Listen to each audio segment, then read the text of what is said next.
암호 알고리즘에 대해서 전반적인 소개를 해드리겠습니다. 그러니까 암호 기술은 기초적인 암호 알고리즘들이 있고, 이 암호 알고리즘들 응용해서 암호 프로토콜을 만들어서 이제 사용을 하게 됩니다. 그래서 암호 알고리즘부터 설명을 드리겠습니다.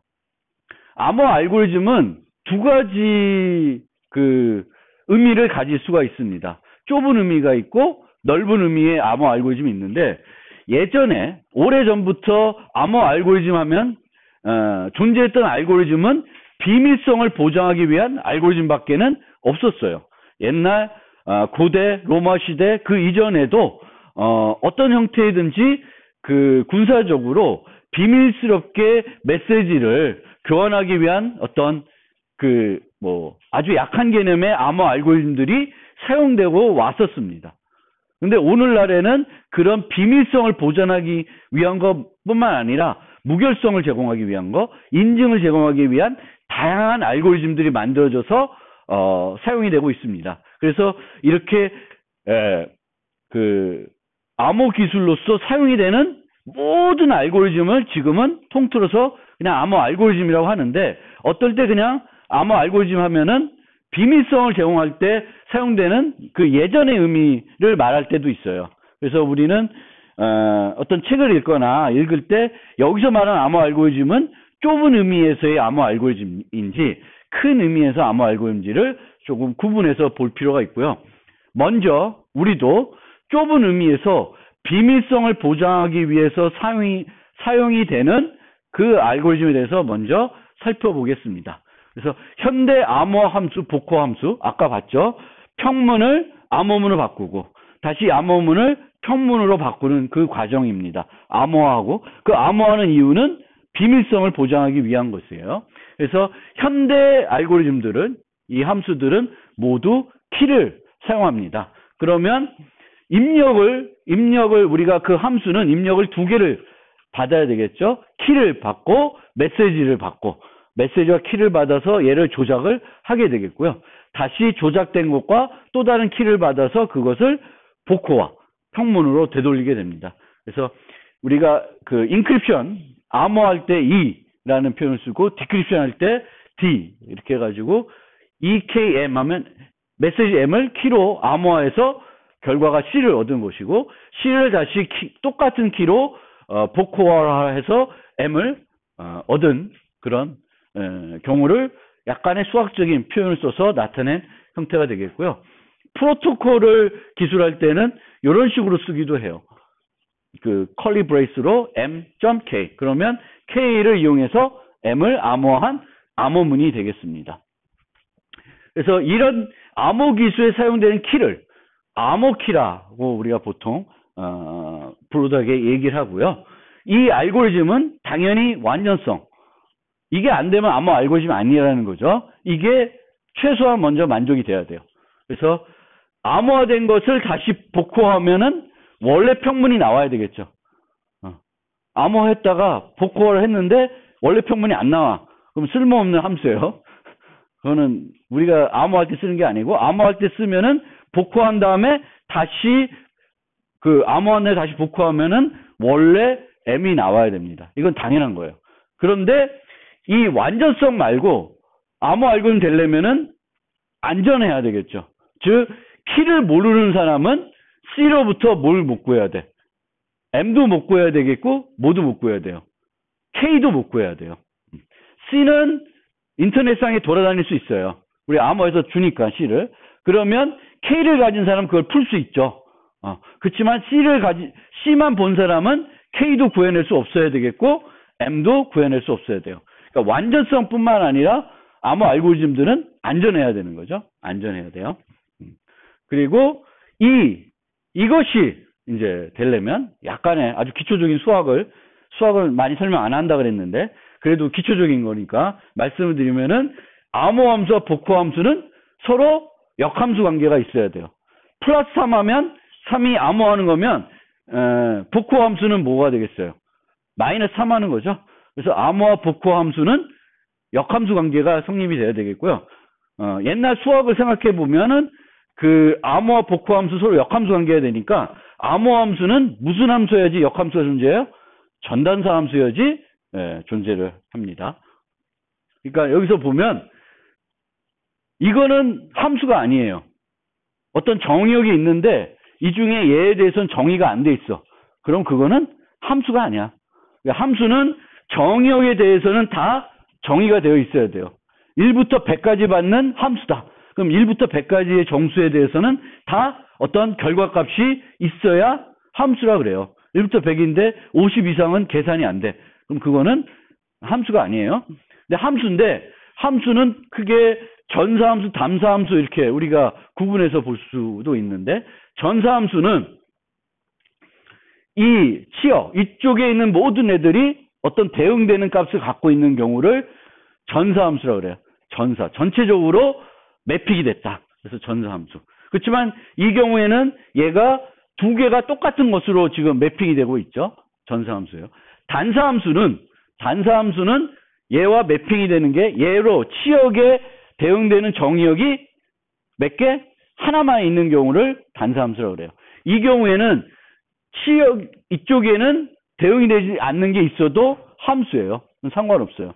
정의역에 대해서는 다 정의가 되어 있어야 되는데 그렇게 되겠고 이게 역함수가 존재하려면 이런 건 안 되고 뭐 해야 돼요? 전단수 함수.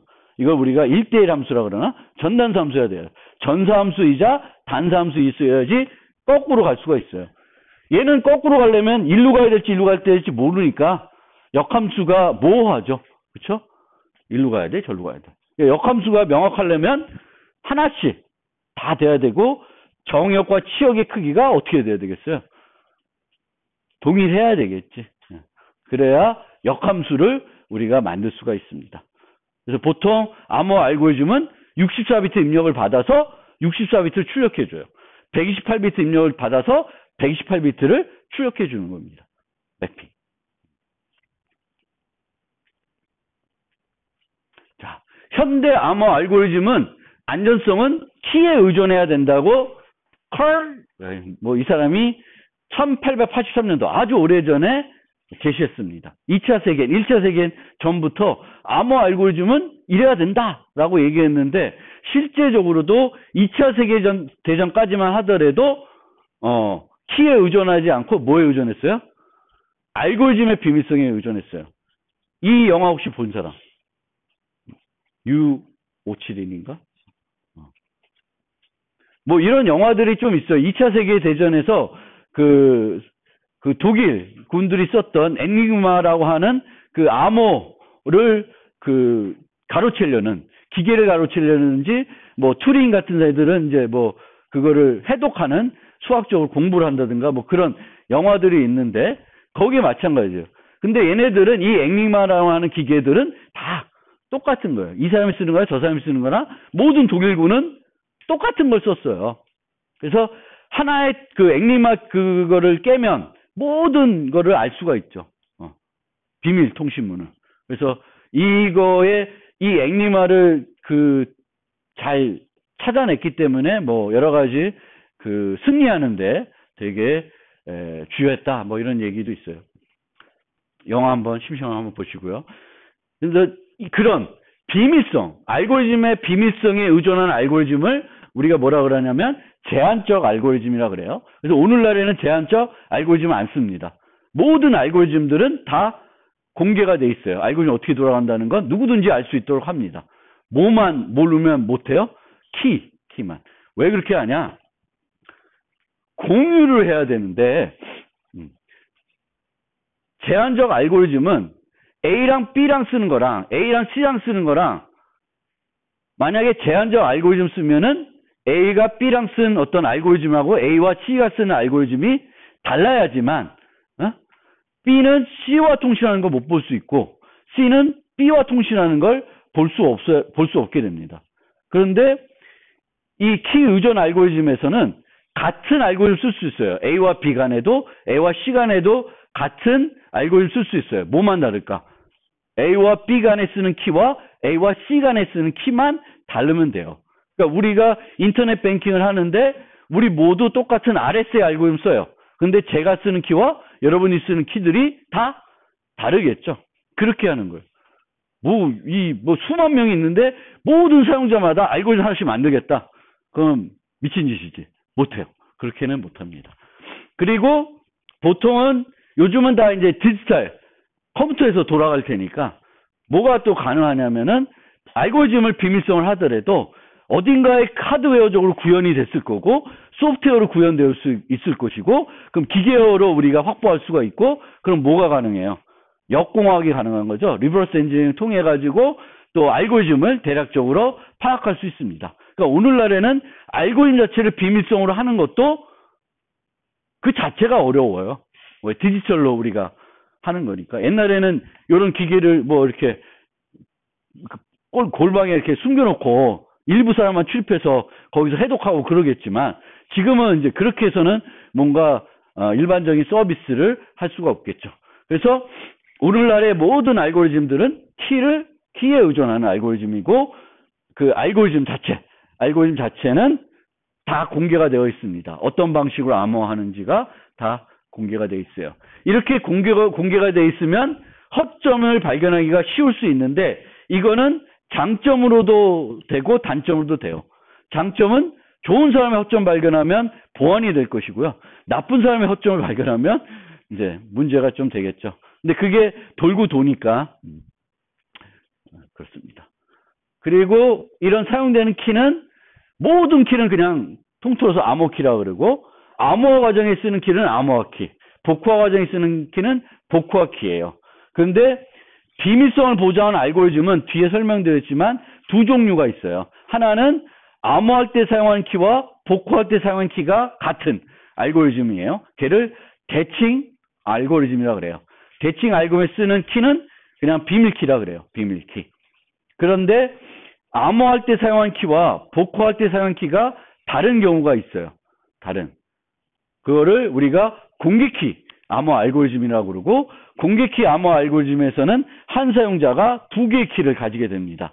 하나는 개인키고 다른 하나는 공개키인데 개인키는 노출하면 안 돼요. 나만 비밀로 유지해야 되겠고 공개키는 누구한테 주더라도 아무런 문제가 없습니다.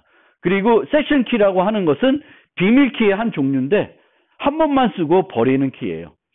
키도 여러 번 쓰면 좋겠어요? 나쁘겠어요? 안 좋습니다. 한 키를 여러 번 쓰게 되면 같은 키로 암호화된 암호문이 많아지게 되겠고 암호문이 많아지면 정보가 노출될 확률은 그만큼 커져요. 그래서 키를 자주 수시로 바꾸는 방법을 많이 씁니다.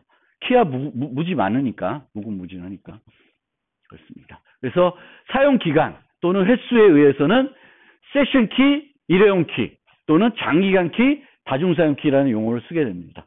여러분들이 갖고 있는 인증서에는 개인 키와 공개 키가 들어가 있는데 걔는 오랫동안 쓰죠. 유효기간이 1년이면 1년 동안 쓰게 됩니다. 쓰게 돼요.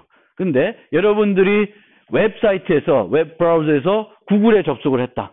그러면 여러분 브라우저하고 구글 서버하고 암호 통신을 형성을 해요. 근데 그때 사용하는 키는 거기서만 쓰고 버려요. 그 순간만 쓰고 버리게 됩니다. 또다시 똑같은 키를 안 쓰고 다음에 또 접속을 하면은 새로운 키를 확립해서 쓰게 됩니다. 그래서 그런 키들을 단기간 키, 세션 키, 일회용 키. 그래서 이런 키들은 그냥 메모리에 유지했다가 내가 브라우저를 키는 동안만 유지했다가 그 세션이 끝나면 메모리에서 지워버리면 땡 끝이에요. 그런데 이런 키들은 여러 번 사용하던 키들은 메모리에만 저장해 놓으면 어떻게 되겠어요? 컴퓨터 끄면 또는 그 기계를 종료시키면은 키를 잃어버리겠지. 그래서 그렇게 되면 안 되죠.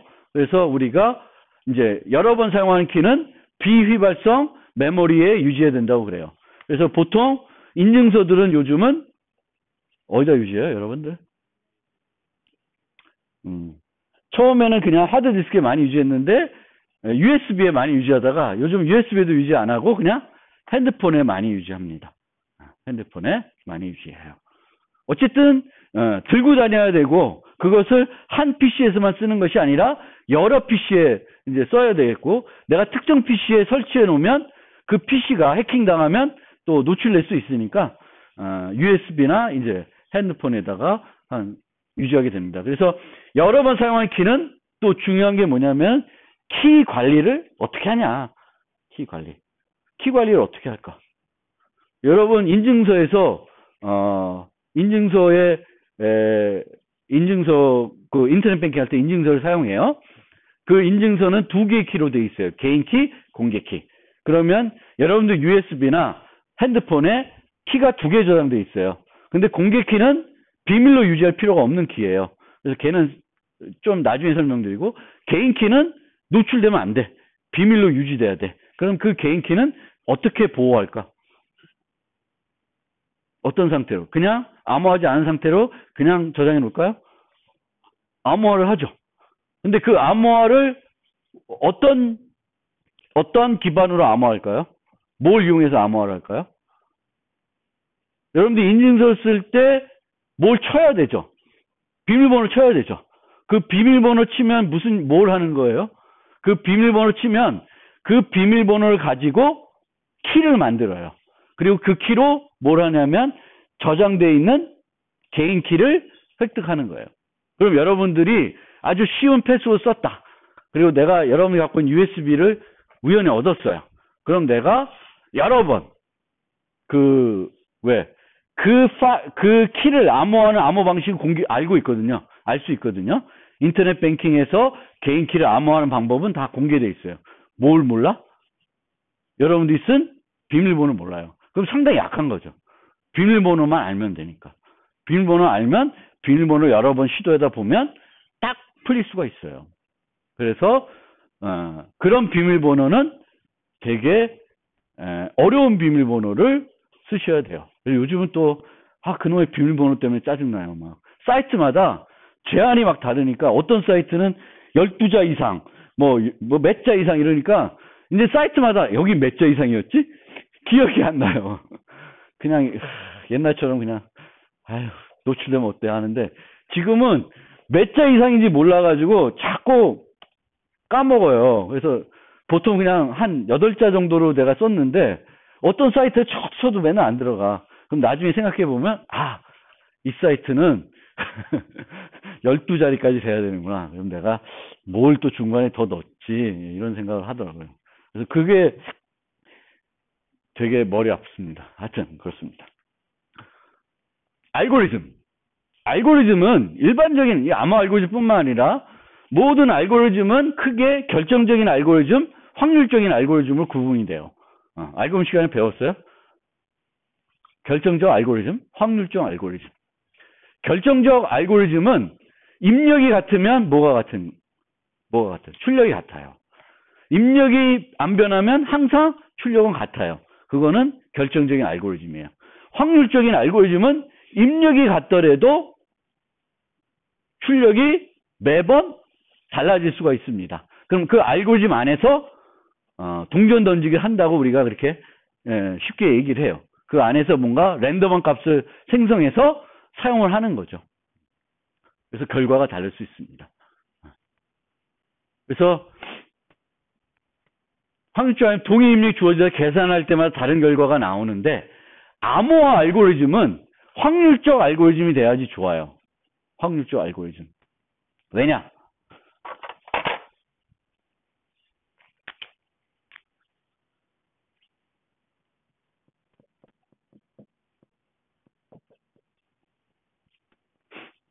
K와 M을 넣는데 매번 똑같은 키와 메시지에 넣으면 C가 안 변하는 게 무슨 알고리즘?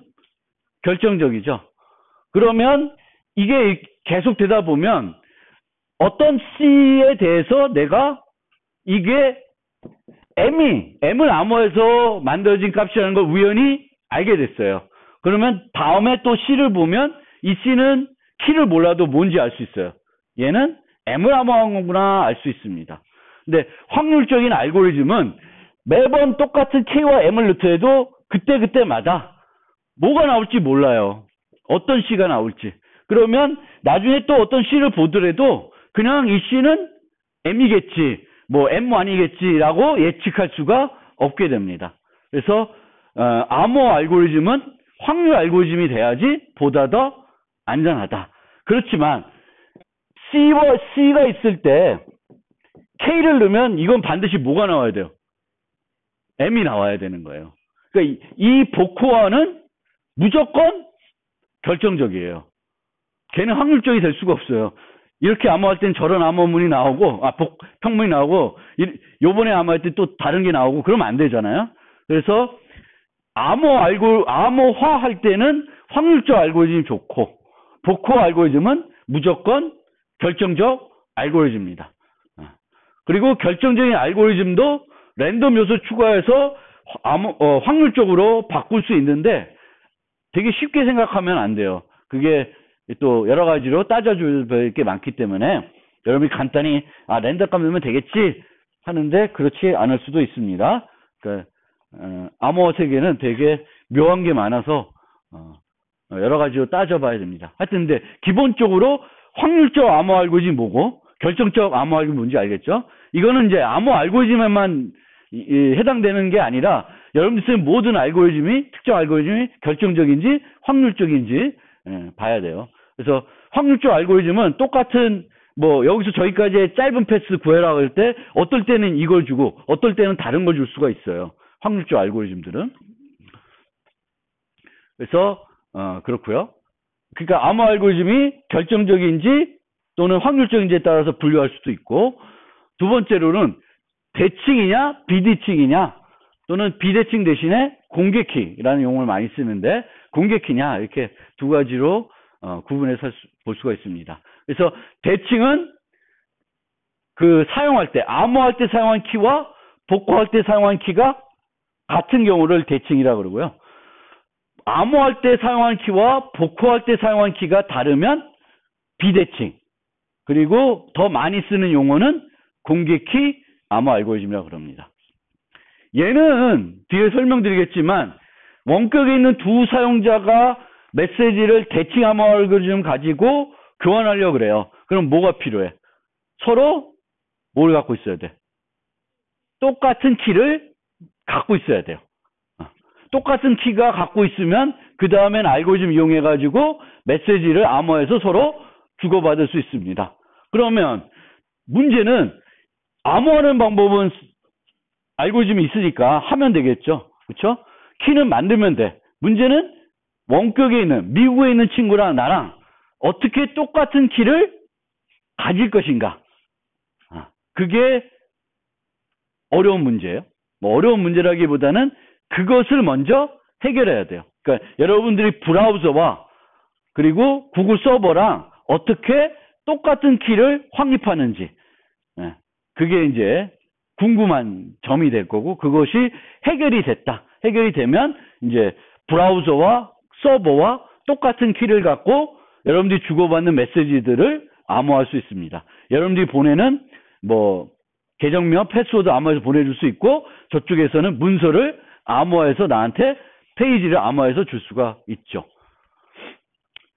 이 공개키 방식에서는 밥이 앨리스한테 비밀스럽게 메시지를 보내고 싶으면 둘 다 똑같은 키를 갖고 있지 않아도 돼요. 밥은 뭐가 필요하냐면 앨리스의 공개키가 필요해요. 그렇겠죠. 개인 키는 뭐라 그랬어요? 개인 키는 누구만 갖고 있어야 돼? 자신만 갖고 있어야 돼요. 그러면 내가 상대방한테 줄 수 있는 건 뭐예요? 공개키죠. 그럼 그 공개키를 밥한테 주면 밥은 그 공개키로 메시지를 암호하게 됩니다. 이 메시지를 풀려면 뭐가 필요할까? 개인키가 필요하게 되겠고 그 개인키는 누구만 갖고 있어요? 앨리스만 갖고 있습니다. 그래서 이 대칭 방식에서는 서로 똑같은 키를 공유해야 되겠지만 공개키 방식에서는 똑같은 키를 공유할 필요가 없고 내가 상대방한테 키를 줄 때 비밀스럽게 안 줘도 돼요. 그냥 주면 돼. 이거 내 키야? 하고 주고 제가 암호해서 주면 나만 풀어볼 수 있게 됩니다. 그런데 이때 이 플러스 KA가 앨리스 거인지 아닌지를 밥이 확인해야 됩니다. 만약에 얘가 플러스 K를 줬는데 제가 중간에 싹 들어가가지고 그걸 없애고 내 공개키를 앨리스 거라고 해서 밥한테 줬어요. 그럼 밥은 내 키가 김상진 키가 앨리스 것이라고 생각하고 메시지를 암호해서 줍니다. 그럼 누가 풀어볼 수 있을까? 앨리스가? 앨리스는 못 풀죠. 왜? 내 개인 키가 필요하니까. 그래서 내가 풀 수 있습니다. 그렇기 때문에 여기서는 비밀스럽게 공유할 필요는 없지만 뭐가 필요해요? 공개키가 누구의 공개키인지를 확인하는 방법이 필요해요. 그 확인하는 방법은 뭘 쓰냐? 뭘 쓰냐? 인증서라는 걸 씁니다. 인증서. 여러분들이 은행에 때 공개키 인증서를 발급받잖아요. 그 인증서는 또 무슨 인증서라 그래요? 공인 인증서라 그래요. 공인 인증서라는 건 누가 보증해주는 인증서예요? 아니죠. 국가가 보증해주는 인증서입니다. 그게 싫다는 거예요, 사람들이. 왜? 사설에서 하면 안 되냐? 응? 왜 국가가 다 하려고 그러냐? 국가가 하면 어때? 뭐, 여러 가지 얘기들이 있어요. 그래서, 어쨌든 간에, 우리가 쓰는 공인인증서들은, 공인이라는 거는 개인이나 사적인 기관이 만든 게 아니라, 정부가 보증해 주는 거예요. 이 키는 누구 거다? 김상진 거다. 그러면 얘가 받으면, 딱 보면, 어떤 방법을 통해서 요 공개키가 김상진 키다라는 걸 확인할 수 있게 되겠고, 그걸 확인한 다음에 그 키로 암호해서 주면 누구만 풀 수 있어요? 김상진만 풀 수 있게 되는 거예요. 그래서 얘는 대칭키의 비밀성이 중요한데, 얘는 공개키의 비밀적인 교환은 필요 없지만 인증을 할 수가 있어야 되겠고, 인증할 때 이제 쓰는 게 인증서라는 겁니다. 인증서. 덥다. 인증서. 시간이 이렇게 됐다. 잠깐만 쉬었다가